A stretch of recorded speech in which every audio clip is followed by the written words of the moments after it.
Let's bring in Sentinel Action Fund President Jessica Anderson and former House Oversight Committee Chairman, Fox News contributor Jason Chaffetz. Thank you both for coming on. So the Free Press, to you first, Jessica, the Free Press interviewed Democrats who said the following here, a couple of them, Jack McGuire, Democrat. What happened has every level of corruption and deceit and a willingness to use whatever means necessary to stay in power. Emery Barter, the idea that this one man is the scariest thing when really I've seen many other things to be concerned with. The narrative is just worn out. Daniel Kotzen says it really literally is because they're pursuing him so aggressively and relentlessly that I wanted to support him and I can't be the only one. It's too much. I mean, these are disenchanted people who are now kind of coming around a little bit. What do you think about that?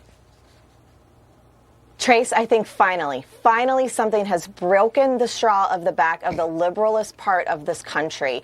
And it took Trump being hauled out on a rigged sham trial in New York City to prove that this is a political witch hunt that has been emboldened and protected by the Biden administration and his minions across the country. It's not working. I think we all can take a moment of encouragement that our country is going to be saved. We can turn this around. It's not just the fundraising numbers. It's the polling. It's the support from Democrats that are saying this is too much. We have to go back to restoring integrity in our courts and the rule of law, Trace. Yeah, Trump said this, Jason, about jail time. Listen. I saw one of my lawyers the other day on television saying, "Oh no, you don't want to do that to the president." I said, "You don't beg for anything." Hey, and that's kind of the strategy, right, Jason? The whole thing is, look, we're not begging for anything. You want to put me in jail, and see how it all works out.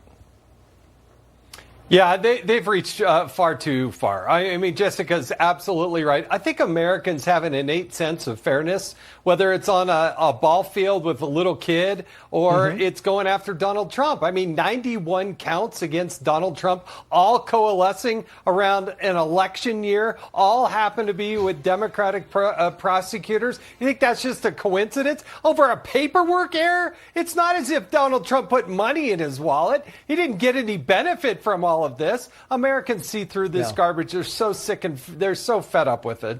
Yeah. Kevin McCarthy said this today. It's firing up the base. And the one thing you always want in an election, you could take what other poll, it's who shows up. The intensity to vote for Trump is stronger than the intensity to vote for Biden. I mean, it's a good theme because it really is kind of firing up the base, and maybe some others here as well, Jessica. Absolutely. And the enthusiasm that we're seeing right now for the Trump campaign, and I would even go as far to say candidates up and down the ballot. We have awesome Senate candidates are running. We have awesome candidates in the House to keep that majority.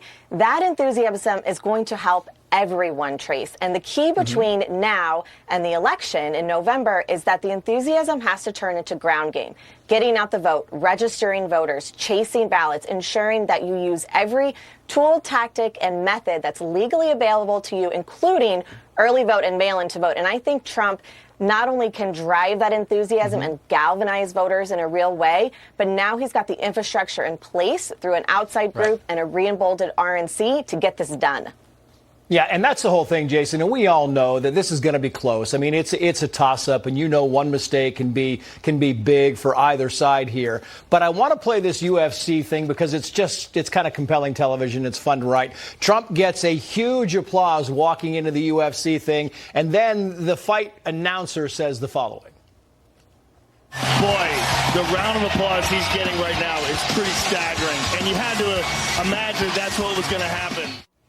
And then you see the post from Aaron Rodgers, put this up on the screen. The big thing, you had the media saying, oh, no, Aaron Rodgers snubbed the president. Oh, walked right by him, didn't even look at him. It was not true. None of it was true, but they have to. They got to kind of take one more swipe. What do you think, Jason?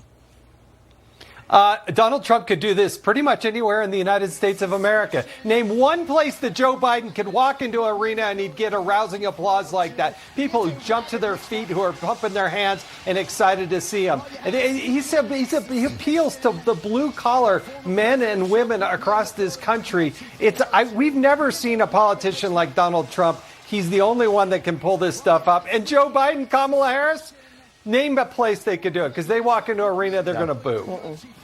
Jason Chaffetz, Jessica, thank you so much. We appreciate it.